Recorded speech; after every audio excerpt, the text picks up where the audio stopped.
좋으신 주님을 찬양합니다. 우리 좌우 앞뒤 있는 분들과 인사를 나눕니다. 반갑습니다. 환영합니다. 축복합니다. 예, 명절 잘 보내셨죠? 네, 아유, 얼굴들이 훤하십니다. 네, 저도 아주 잘 먹고 잘 살았습니다. 아유, 얼마나 먹었는지, 예, 열심히 먹었습니다. 감사하고요.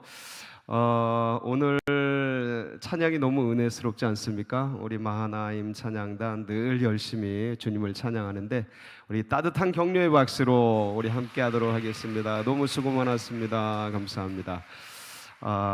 여러분들 오늘 이 밤에 주님께서 특별한 은혜로 우리 성도님들과 함께 하시길 축복합니다.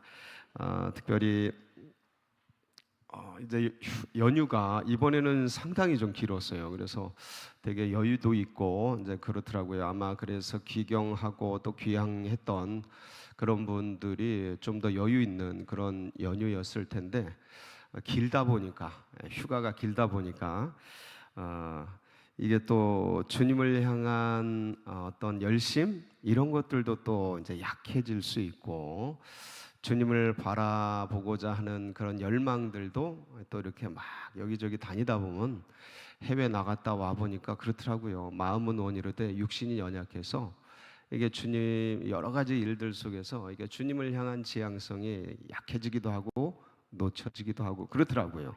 그래서 이 연휴에 우리 금요일 날 이렇게 이게 연휴가 끝났긴 했는데 또 연휴 같은 그런 느낌 속에서 어떻게 다시 한번 주님을 향한 마음을 우리가 또 우리 성도님들이 함께 다잡을 수 있을까 고민하다가 이제 오늘 본문을 주님께서 주셨습니다. 그래서 이 말씀을 같이 상고하면서 우리가 어떻게 하나님을 더 깊이 만날 건가, 그리고 어떻게 주님을 향한 우리의 마음을 더 드릴 것인가를 다시 한번 돌아보고 결단하고 결심하는 그런 복된 시간이 되시길 축복합니다. 우리 같이 한번 말씀 보실까요? 본문은요 누가복음 3장 1절에서 6절 말씀입니다. 누가복음 3장 1절에서 6절 말씀 우리 한 절씩 교독을 하겠습니다. 디비루 황제가 통치한 지 15해 곧 본디오 빌라도가 유대의 총독으로 헤롯이 갈릴리의 분봉왕으로 그 동생 빌립이 이두레와 드라고니 지방의 분봉왕으로 루사니아가 아빌레네의 분봉왕으로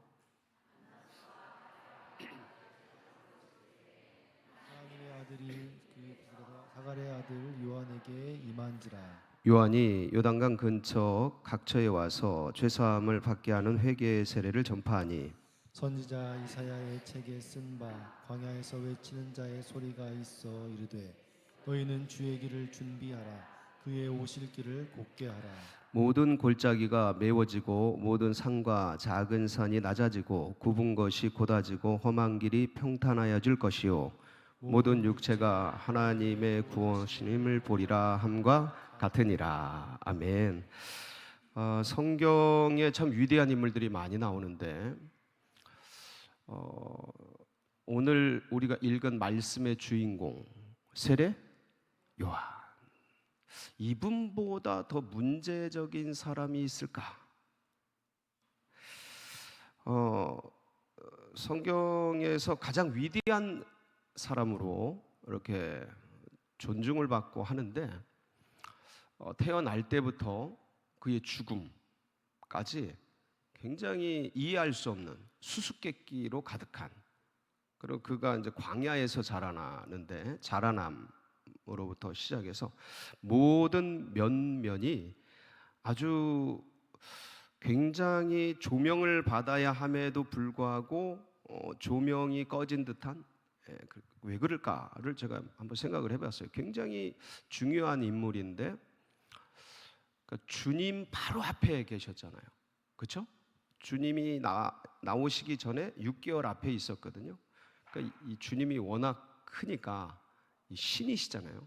참된 하나님이시고 참된 인간이신데 워낙 역사 속에 뛰어나신 분이라 그래도 인간계에서는 최고인데 요한이 근데 워낙 신계에 계시니까 이게 확 가려져 버려서 후광이 아니라 그림자 속에 갇혀져 버린 분이 바로 이 세례 요한이지 않을까.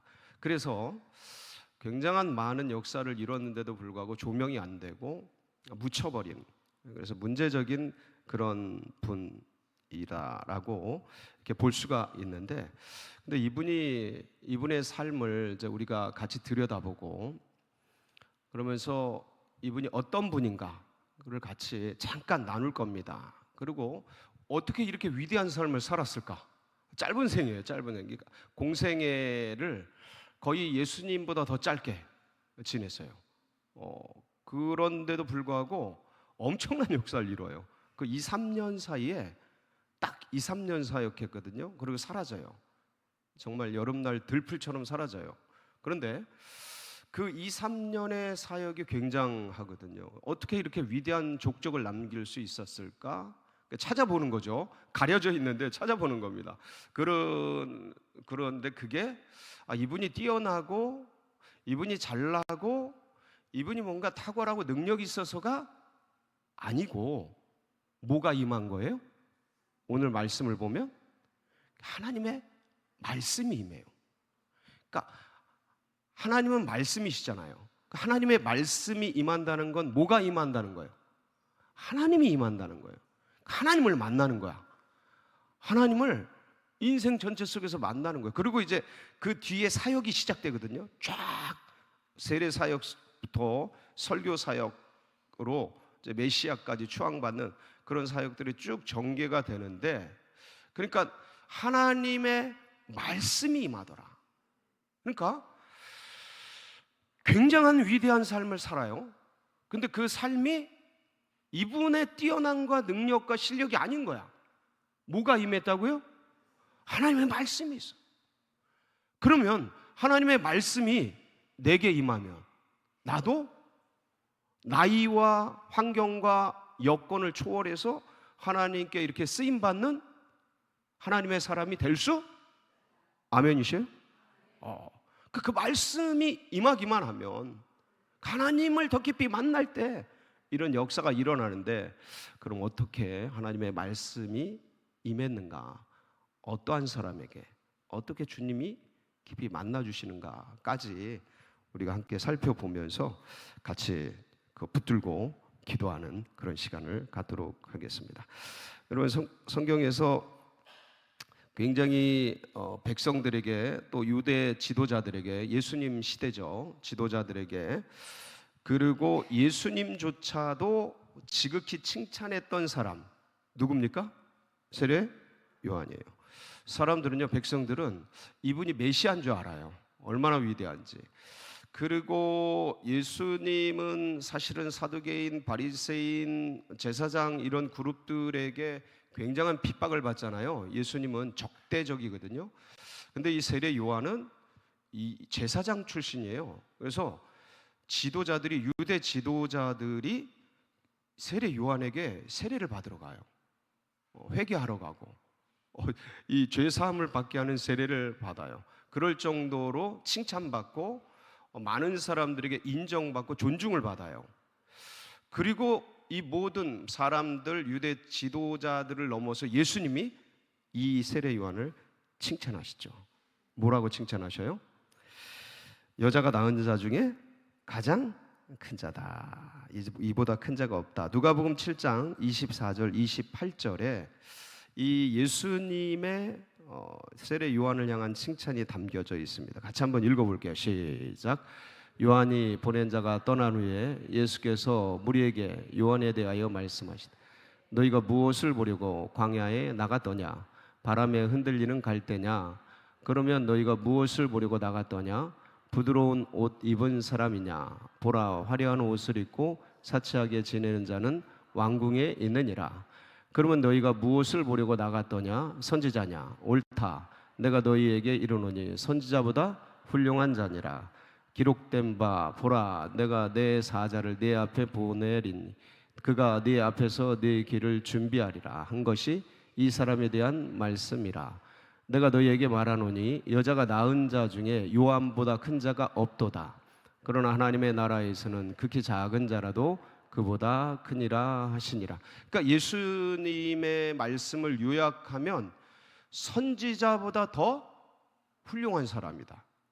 그리고 나의 길을 예비하는 자다. 앞서서 양탄자를 까는 그런 사람이다. 그리고 여자가 낳은 자 중에 이보다 큰 자가 없을 만큼 가장 뛰어난 자다. 그러니까 얼만큼 뛰어나냐? 여러분, 이 세례 요한은요, 유대의 수천 년 역사에 제사 전통이 있어요. 제사 전통. 그것을 딱 2년 만에 바꾼 사람이에요. 이게 무슨 얘기냐면 정말 가장 위대한 개혁가예요. 가장 위대한 혁명가.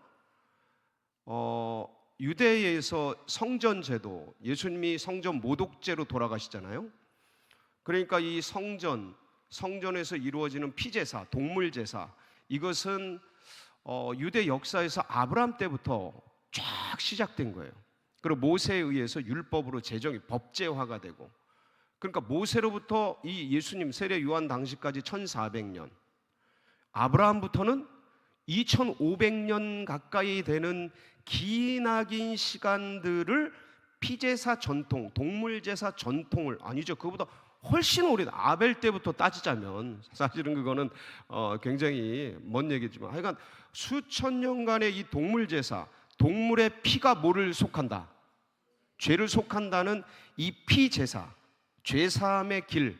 그래서 동물제사와 이거를 필두로 하는 성전 체제를 통해서 그동안의 수많은 제사 제도를, 전통을 이어오던 이 제도를 세례 요한이 뭐로 바꿔요? 물제사로 바꿔요. 물제사. 그러니까 피제사에서 무슨 제사로? 이게 제가 그랬잖아요. 세례 요한이 2년에서 3년 사역했다. 그런데 그때 그거를 다 바꿔버려요. 물론 예수님은 자, 동물제사에서 세례 요한이 물제사로 바꾸고, 예수님은요 성령 불세례, 불제사로 바꿔버리잖아요. 예? 바꿔버리는데, 그런데 그럴 정도로 2, 3년 만에 수천 년의 전통을 혁신할 정도로 위대한 개혁가였습니다. 오늘 본문 3절에 보면 뭐라고 나와 있냐면 한번 보실게요. 시작. 요한이 요단강 부근 각처에 와서 죄사함을 받게 하는 회개의 세례를 전파한. 뭘 받게 하는? 죄사함을. 그동안의 죄사함은 뭐로 받았는데요? 피제사, 동물제사. 이건 인간이 이 수천 년의 전통을 어느 날 갑자기 태어난 사람이 이렇게 바꾸기가 굉장히 어려워요. 그러니까 위대한 혁명 사상, 위대한, 이게 이때 당시에 이 피제사와 성전 체계에 묶여져 있는 사람들의 어떤 고인물, 고인 정신, 이 부패해버린, 타락해버린, 그러니까 이 성전 체제가 죄 사함을 받게 하는 율법의 통로로 주님이 주셨는데, 그게 타락을 해가지고 제사장의 배를 불리는 철 밥통이 돼버린 거예요. 이해가 되셔요 이게? 연구하면 나오거든요. 그러니까 그럴 정도로 부패해진 시대였어요. 그러니까 하나님이 성령 제사, 성령의 세례를 베풀기 전에 피제사에서, 피세례에서 이 세례 요한을 통해 물제사로, 물세례로 바꿔버린 거예요. 이게 근데 생각을 해보세요. 2년 사역했어요. 수천 년 전통을.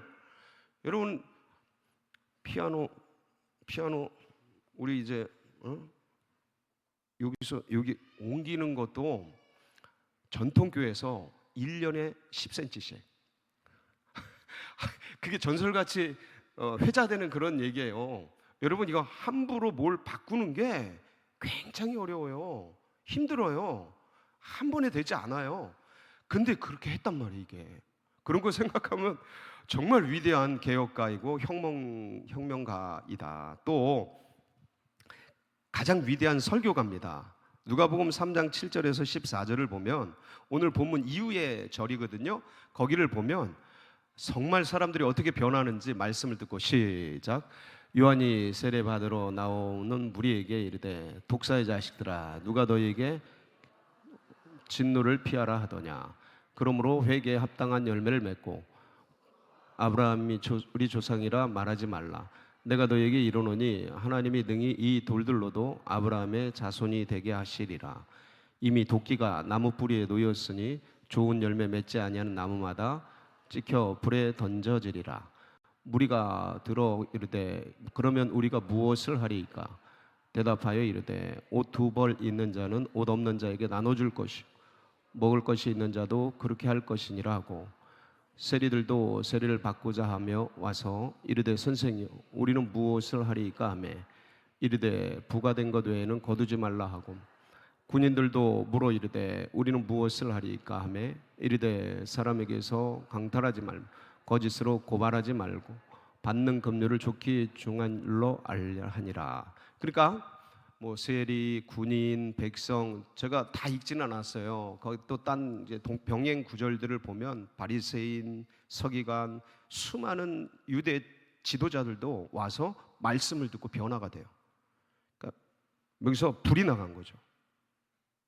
가슴에 팍팍 꽂히는 거야. 회개하는 거야.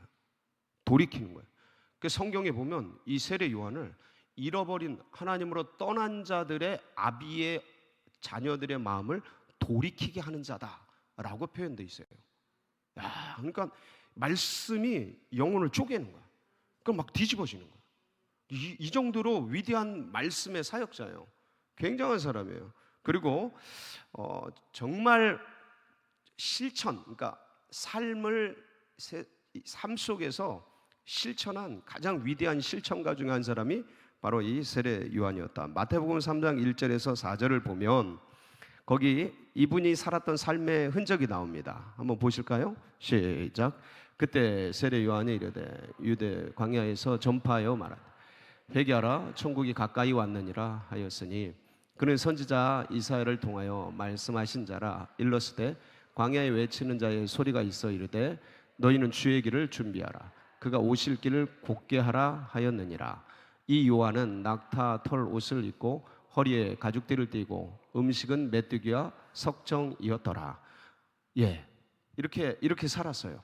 근데 이 사람이 부모가 누구냐면 아주 존경받는 훌륭한 제사장이었어요. 그래서 사가랴와 엘리사벳이라는 두 분인데 누가복음 1장 5절로 6절에 보면 이 세례 요한의 부모가 소개돼요. 부모님을 한번 볼게요. 시작. 유대 왕 헤롯 때에 아비야 반열에 제사장 한 사람이 있었어. 이름은 사가랴요 그의 아내는 아론의 자손이니 이름은 엘리사벳이라. 이 두 사람이 하나님 앞에 의인이니 주의 모든 계명과 규례대로 흠이 없이 행하더라. 이렇게 의인이고 흠 없이 계명을 준수하는 제사장의 부모를 둔 늦둥이 아들이 세례 요한이에요. 여러분 이 당시에 제사장은 종신직이고 이렇게 자녀들에게 물려줬어요. 그러니까 제사장 아들은 뭐예요? 제사장이에요. 제사장은 굉장히 그 당시에 엘리트 중에 엘리트인 거예요. 그런데 어떻게 살았다고요? 광야에서 메뚜기 먹으면서 석청 먹으면서 뭘 입었어요? 낙타 털옷을 입은 거예요. 목자의 삶을 광야에서 살았던 것이죠. 그러니까 그 천사장 가브리엘이 이 세례 요한에 대해서 수태고지를 할 때 어떤 얘기를 하냐면 누가복음 1장 13절에서 17절인데 한번 보실게요. 뭐라고 하나? 시작. 천사가 그에게 이르되 사가랴여 무서워하지 말. 너의 간구함이 들린지라. 내 아내 엘리사벳이 네게 아들을 낳아주리니 그 이름을 요한이라 하라. 너도 기뻐하고 즐거워할 것이요 많은 사람도 그의 태어남을 기뻐하리니 이는 그가 주 앞에 큰 자가 되며 포도주나 독한 술을 마시지 아니하며 모태로부터 성령의 충만함을 받아 이스라엘 자손을 주 곧 그들의 하나님께로 많이 돌아오게 하겠습니다. 그가 또 엘리야의 심령과 능력으로 주 앞에 먼저 와서 아버지의 마음을 자식에게 거스르는 자를 의인의 슬기에 돌아오게 하고 주를 위하여 세운 백성을 준비하리라. 그러니까 이게 세례 요한에 대한 예언의 말씀인 거야. 그대로 이루어지죠. 수많은 사람들을 예수 그리스도께로, 자기 제자들을 예수 그리스도께로 이렇게 올려드리는 그런 위대한 삶을 살게 됩니다. 근데 어떻게 이런 삶을 살았을까? 딱 공생애가 2년에서 3년도 채 안 되는 그런 삶을 살았는데 어떻게 이렇게 불꽃 같은 삶을 살았을까? 저 오늘 이 말씀을 묵상하다가 눈물이 나더라고요. 이 앞에 앉아가지고 기도하는데, 와, 세례요한은 이 짧은 시간을 이렇게 불타는 생애를 주님을 위해 드렸는데, 야, 나는 이렇게 오래 살았지? 그런 생각이 들면서 너무 죄송하고 너무 민망하고 그래서 눈물이 나더라고요. 야, 이거 정신 더 바짝 차려야겠다. 이거 너무 오래 살았는데. 아니, 여러분, 우리 오래 살아야 돼요. 뭐 길이를 얘기하는 게 아니고, 세례 요한의 그 불꽃 같은 삶, 주를 위해 헌신하고 주님께 다 바친 그런 생애를 생각하니까 너무 민망하고 너무 죄송하고, 너무 아주 그냥 별 면목이 없고 막 그러한 마음이었어요. 근데 어떻게 이 사람이 이렇게 살았을까? 이게 과연 인간의 능력으로 가능할까? 이게 인간의 언어와 인간의 지혜로 2년, 3년 만에 이 전통, 수천 년 된 전통부터 시작해서 이렇게 수많은 사람들을 하나님께로 이끄는 그런 생을 살 수 있을까? 불가능해요. 그럼 도대체 뭘까? 오늘 말씀 1절, 2절이 바로 그 핵심이에요. 이것을 가능케 했던 핵심. 1절, 2절 같이 읽습니다. 시작. 디베리오 황제가 통치한 지 15해, 곧 본디오 빌라도가 유대 총독으로, 헤롯이 갈릴리 분봉왕으로, 그 동생 빌립이 이두레와 드라고니 지방의 분봉왕으로, 루사니아가 아빌레네의 분봉왕으로, 안나스와 가야바가 대제사장으로 있을 때에 하나님의 말씀이 빈들에서 사가랴의 아들 요한에게 임한지라. 하나님의 말씀이 빈들에서 누구에게요? 사가랴의 아들 요한에게 뭐 했어요? 임한 거예요. 그러니까 말씀이 하나님이 임한 거야. 하나님의 영광과 현존이 이 요한 가슴 속에 새겨진 거예요. 그러니까 이거를 가지고서 한 거예요. 그러니까 불꽃같이 산 거죠. 여러분들, 이런 은혜가 여러분들에게 있기를 축원합니다. 그러니까 하나님의 말씀이 임하고, 그러니까 수많은 왕들이 나와요. 예, 분봉왕 헤롯, 그 빌립 왕, 예, 그리고 루사니아 아빌레네 분봉왕, 예, 그 다음에 디베리오 황제, 이 수많은 세속의 황제들, 분봉왕들, 왕들이, 기라성 같은 세상의 사람들이 있는데, 수많은 엘리트들이 있는데, 그 세상의 수많은 사람들은 세상을 쫓아가고 어떤 일들을 쫓아가는데, 하나님의 말씀이 우주를 바꾸고 역사를 바꾸고 전통을 바꾸고 모든 것을 새롭게 뒤집는, 그러니까 내가 할 수 있는 일은 요만큼 하다가 인생이 끝날 텐데, 요만큼 할 수 있는 인생에게 어마어마한 역사를 바꿀 수 있는 힘을 주시는 그분이 누굴 찾아오신 거예요? 세례 요한을 찾아온 거예요. 여러분, 우리가 잠시 왔다 잠시 갑니다. 근데 이렇게 살다 이렇게 가는 것보다 하나님께 붙들려서, 하나님께 사로잡혀서, 하나님의 역사 속에서 하나님의 일들을 위해 쓰임받다 간다면, 이거보다 하나님 나라에서 영광된 일이 어디 있을까? 그게 무엇이든, 예? 그게 어떤 도구든, 그게 사업이든 문학이든 아니면 어떤 건축이든 어떤 병원이든 수많은 직장, 어떤 일들이든 세상에서 하나님 나라를 위대하게 새롭게 하는 그런 사람으로 쓰임 받는다면, 여러분, 우리가 제일 기쁘지 않겠어요? 우리가 그냥 이렇게 왔다 이렇게 가도 뭐 큰 무리 없지만 이렇게 쓰임 받는, 저는 여기 계신 우리 성도님들 이렇게 쓰임 받다 가는 복된 역사 있기를 바랍니다. 하나님의 뭐가 임해야 돼요? 말씀. 하나님이 임해야 돼. 하나님을 믿는데 세례 요한이 여태까지 안 믿었겠어요? 이 지금 디베리오 황제가 통치한 지 15해, 이때까지 세례 요한이 주님을 안 찾았겠냐고요?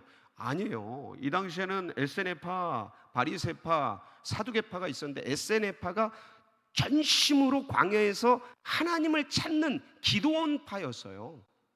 예, 바리새파가 세속에서 분리주의, 이 바리새라는 게 분리하다는 뜻이에요. 세속에서 분리해서 하나님을 따르는 원칙주의자들이었다면, 사두개인들은 세속화된 권세와 제사장, 뭐 이 성전 체제를 다 쥐고 흔드는 그런 권력자들이었다면, 세속의 권력자라면, 이 에세네파는 세속을 떠나서 광야에서 하나님의 말씀을 필사하고 하나님을 향해 전심으로 구하던 소위 기도원파, 수도원파라고 할 수 있거든요. 그런 사람이었어요. 그러니까 계속해서 주님을 찾고 찾았던 사람인 거예요. 근데 어느 날 디베리오 황제가 15태를 통치하던 그 어느 날, 수많은 황제와 왕들에게 하나님의 말씀이 임한 게 아니고 세례 요한에게 임한 거야. 여러분, 오늘 이 밤 이런 말씀들이 임하는 은혜가 있길 바랍니다. 이걸 사모해야 돼. 자, 그러면 세례 요한이 어떻게 했길래 이런 말씀이 임했을까? 그럼 우리는 어떻게 하면 될까? 어떻게 하면 주님의 말씀이 임하고, 주님이 임하고, 주의 성령이 임하고, 주님의 능력이 임하고, 주님의 역사 가운데 들어갈 수 있을까? 첫째, 여러분들, 주님을 사랑하세요. 무엇이라고요? 하나님을 사랑하세요. 하나님을 전심으로 사랑하세요. 여러분, 예수님께서 구약과 신구약의 모든 말씀, 모든 계명들을 다 정리해서 한마디로 정리를 하셨어요. 하나님을 사랑하고 내 이웃을 내 몸과 같이 사랑하라. 뭘 먼저 사랑하고? 하나님 사랑해요. 하나님. 여러분, 옆에 있는 남편, 아내, 가족 사랑하고 싶죠? 누굴 먼저 사랑해요? 하나님 사랑하면 거기서 에너지가 나와요. 인간에겐 사랑이 없어요. 제가 일평생 살아보고 결론 내린 거예요. 내 안엔 쓰레기밖에 없다, 죄성밖에 없다. 인간에게는 사랑이 없다. 이 없는 사랑을 비추는데, 비추는 존재가 난데, 어디서 빛이 와요? 어디서 빛이 와요? 어디서 은혜가 와요? 어디서 사랑이 와요? 하나님. 그래서 하나님을 사랑하면 하나님이 사랑을 주셔요. 그래서 잠언서 8장 17절에 보면, 이게 잠언서가 지혜서잖아요. 근데 이 지혜가 하나님이에요. 이 당시에. 시작. 나를 사랑하는 자들이 나의 사랑을 입으며 나를 간절히 찾는 자가 나를 만날 것이니. 그러니까 하나님을 더 많이 사랑하세요. 하나님을 추구하세요. 하나님을 지향하세요. 하나님을 사모하세요. 하나님을 계속 추구하세요. 하나님을 사랑. 하나님의 은혜. 그래서 로마서 8장 28절 보면 우리가 알거니와 하나님을 사랑하는 자 곧 그의 뜻대로 부르심을 입은 자들에게는 모든 것이 합력하여. 그러니까 내가 좀 넘어지고 쓰러지고 엎어지고 자빠지고 해도 하나님을 사랑하는 인간의 연약함이 있기 때문에 실수할 수 있어요, 없어요? 죄를 범할 수 있어요, 없어요? 넘어질 수 있어요, 없어요? 이게 다 합력해서 뭐가 된다고요? 선이 된다니까. 뭐 하면? 하나님을 사랑하면. 난 쓰레기인데, 난 연약한데, 난 힘이 없는데 하나님 사랑했다고 이걸 다 바꿔주셔. 역전시켜 주셔. 전화 위복시켜 주셔. 합력선이 되게 해주셔. 여러분, 이런 은혜를 잊고 싶지 않아요? 하나님을 사랑하세요. 하나님 말씀이 임하는 거야. 하나님의 은혜가 임하는 거야. 하나님을 사랑하는 자는 하나님이 사랑을 드러내 주셔요. 여러분들을 주님 깊이 사랑하는 모두가 되시기를 주의 이름으로 축복합니다. 그리고 자, 여러분, 하나님을 사랑하면서 하나님을 가까이 하셔요. 이게 뭐냐면, 우린 다 하나님 사랑한다고 하잖아. 다 사랑해요. 안 하지 않아. 사랑하는데 너무 멀리 있을 때가 너무 많아. 이게 가까이 있는 게 딴 게 있을 때가 너무 많아. 뭐 돈이 가까이 있을 때도 있고, 뭐 어떤 감정이 가까이 있을 때도 있고, 핸드폰이 너무 가까이 있을 때도 있고. 근데 가까이, 주님을 가까이 하지 않고 딴 것을 가까이 할 때가 많은데, 여기 계신 모든 분들은 주님을 가까이 하는 여러분들 되시기를 축복합니다. 여러분, 시편 73편 27절 28절에 보면 이런 말씀이 있어요. 한번 보실까요? 같이 봅니다. 시작. 무릇 주를 멀리하는 자는 망하리니 음녀같이 주를 떠난 자를 주께서 다 멸하셨나이다. 하나님께 가까이함이 내게 복이라. 내가 주 여호와를 나의 피난처로 삼아 주의 모든 행적을 전파하리다. 그러니까 하나님을 멀리한 자는 망하게 되고, 여러분들 난로, 겨울에 난로를 가까이 하면 따뜻해지잖아요. 근데 멀어지면 추워지는, 똑같아. 하나님을 멀리하면 영혼이 추워지는 거예요. 영혼이 피폐해지는 거예요. 영혼이 망하는 거예요. 다른 길을 가는 거예요. 근데 하나님께 가까이함이 내게 뭐가 돼요? 복이 되는 거야. 하나님을 가까이 해요. 말씀으로, 찬양으로. 핸드폰을 해도 찬양 틀어놓고, 말씀 듣고, 말씀 읽고, 말씀 암송하고, 말씀을 체계적으로 공부하고 연구하고. 그러니까 주님을 가까이 하셔요. 그럼 여러분 지혜가 생기고 은혜가 생기고, 여기서 이 하나님에게서 철학이 나오고, 각종 수많은 지혜의 근원이신 그 필라소피가 철학이잖아요. 지혜를 사랑하는 자들이잖아요. 지혜를 찾는 자들. 그 지혜의 근원이 생겨버려요. 그러니까 영혼이 열린다니까. 주님을 가까이 하세요. 말씀 읽는 게 즐겁고, 자꾸 그렇게 감정을 자꾸, 그리고 주님을 찾고, 주님을 부르짖고, 주님을 찬양하고, 그러니까 눈을 뜨면 주님 생각하고. 그래서 그 주님이 멀리 계신 분, 추상적으로 계신 분, 신앙이라는 이념 속에 갇힌 분으로 던져두지 말고, 어떤 그 지적 체계로 멀리 계신 분으로 그렇게 어떤 형식적으로 그렇게 추구하는 게 아니라, 그분을 실제화시켜야 돼. 삶 속에 자꾸 어떤 일들이 만날 때, 어려운 일들이든 힘든 일들이든 좋은 일들이든 괴로운 일들이든, 그걸 만날 때 그 일을 통해서 누굴 생각해요? 주님을 생각해. 예수님은 이때 내가 이렇게 힘든데 예수님은 얼마나 힘드셨을까? 그러니까 고난 속에서, 밑바닥의 가난 속에서 이렇게 힘들 때, 난 이렇게 힘들고 어려운데 주님은 그때 어떠셨을까? 계속 생각하세요. 가까이 하세요.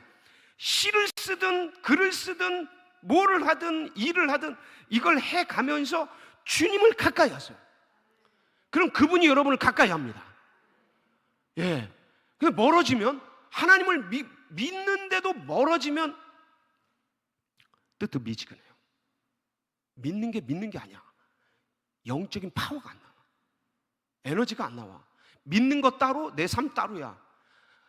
하나님의 사람이라고 하는데 하나님의 사람 된 삶이 안 나와 버려요. 왜? 멀리 하니까. 그냥 이념 속에 갇혀 있으니까. 그 예수가 나에게 실제가 되게 해야 돼. 가까이. 그래서 자꾸 성경 읽고, 눈이 안 보이면 듣고, 귀도 안 들리면 어떻게 해야 되지? 그러니까 여러분 자꾸 가까이 해야 돼. 가까이에서. 그럼 주님이 나를 어떻게 하셔요? 가까이 하셔요. 야고보서 4장 8절에 보면 이런 말씀이 있어요. 시작. 하나님을 가까이 하라. 그리하면 너희를 가까이 하시리라. 죄인들아 손을 깨끗이 하라. 두 마음을 품은 자들아 마음을 하나님, 그분을 향해 한 마음을 가지고 순결하게, 깨끗하게, 순수하게. 자꾸 나뉘지죠. 욕심이 생기고, 이렇게 힘든데, 어려운데, 주님 뭐야 이거 왜 이렇게 자꾸 가져 마음이. 근데 그걸 딱 잡아서 주님 사랑합니다, 주님 가까이, 자꾸 주를 향해 지향하면 주님이 가까이 하셔요. 주님이 은혜를 주셔요. 주님이 말씀을 주셔요. 제가 중학교 때부터 에덴교회 지하실에서 검정고시 하면서 학교 공부를 안 하고 성경을 읽었어요. 네. 부평도서관 가면, 아침 7시에 부평도서관 가면 그때부터 성경을 읽었어요. 성경. 근데 제가 최초의 주의 음성을 들은 게 언제냐면, 에덴교회 지하실, 그 식당 옆에 처박아 둬서 습기 찬 지하실에서, 거기 골방에 들어가서 성경을 읽다가, 출애굽기를 읽다가 하나님의 음성을 들었어요. 하나님의 음성을 들었어요. 그러니까 뭐냐면, 말씀. 그 뒤로 중학교 때부터 하나님 말씀 듣고 9월 첫째 주에 지난달 9월 첫째 주 9월 6일 날 하나님의 말씀을 듣는 이 모든 과정들을 보면, 그냥 말씀, 또 기도원, 뭐 DTS 이런 데서 말씀을 읽다가 뭐 하다가 주님이 말씀을 주시는 거야. 뭡니까? 하나님을 가까이 해. 하나님과 친밀해져. 그러니까 무슨 일 생기면 찾고, 그래도 되죠. 일 생기면 찾고 좋아요. 그 나쁘진 않은데 뭐 구정 때 신정 때 찾아뵙고 그것도 좋은데 늘 가까이, 늘 주님을 가까이. 그래서 곁에 가까이 두고 살아갈 때 주님이 임하는 거예요. 마지막으로 세 번째, 주님을 전심으로 찾으세요. 예레미야 29장 12절 13절 여기 보면 무슨 말씀이냐면 시작. 너희가 내게 부르짖으며 내게 와서 기도하면 내가 너희들의 기도를 들을 것이요 너희가 온 마음으로 나를 구하면 나를 찾을 것이요 나를 전심으로 주님을 찾고 구하고 두드리면 주님이 만나주시고 임재해 주셔요. 마태복음 7장 7절 8절 거기 뭐라고 되어 있어요? 시작. 구하라 그리하면 너희에게 주실 것이요 찾으라 그리하면 찾아낼 것이요 문을 두드리라 그리하면 너희에게 열릴 것이니 7장 7절 구하는 이마다 받을 것이요 찾는 이가 찾아낼 것이요 두드리는 이에게 그 하늘의 세계, 닫혀진 하늘의 세계가 열리고 하나님의 임재가 누려지고 하나님의 말씀이 이 영혼에 새겨지고 들려지고 울려지고 그러면서 주님의 영과 내 영이 교제하면서 하나님의 영광을 보는 그 시간, 그 말씀이 세례 요한에게 임해서 그 짧은 2-3년 만에 폭발적으로 쓰임받은 거예요. 여러분 오늘 이 밤 여러분 말씀이 여러분 가슴속에 임하기를 바랍니다.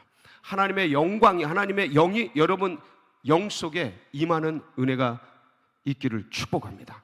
그러기 위해서 더 사모하고 사랑하세요. 더 가까이 가세요. 그리고 전심으로 구하세요. 그렇게 오늘 이 밤 주님의 영광을 보는 은혜의 시간 되시길 축복합니다. 같이 기도하시겠습니다. 우리 합심해서 기도하실 때 여러분 기도 제목이 참 많습니다. 제가 한 번에 쭉 읊어드릴 테니까 이거 위해서 중보해 주시고 여러분 각자가 또 전심으로 기도하는 시간 갖기를 바랍니다. 제일 먼저는 고난받는 분들, 환우들, 말할 수 없는 여러분들이 계시죠.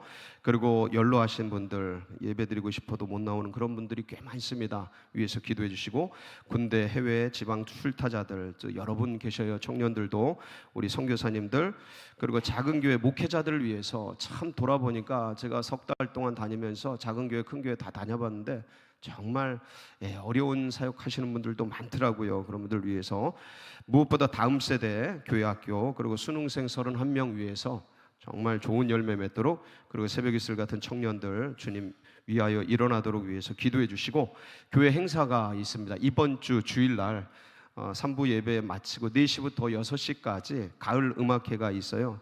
강변 제일음악회.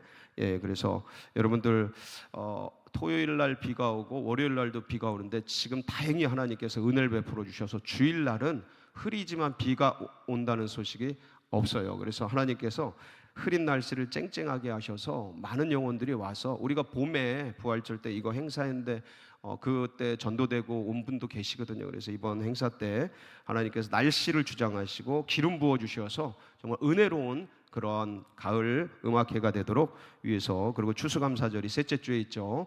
은혜로운 추수감사절 그리고 둔촌동 시대가 활짝 열리고 포레온 아파트와 이웃 영혼들이 주님께로 돌아오도록 여러분 각자의 제목 붙들고 우리 주여 뜨겁게 삼창하시고 전심으로 하나님께 기도하며 나갑니다. 부르짖습니다. 주여 주여 주여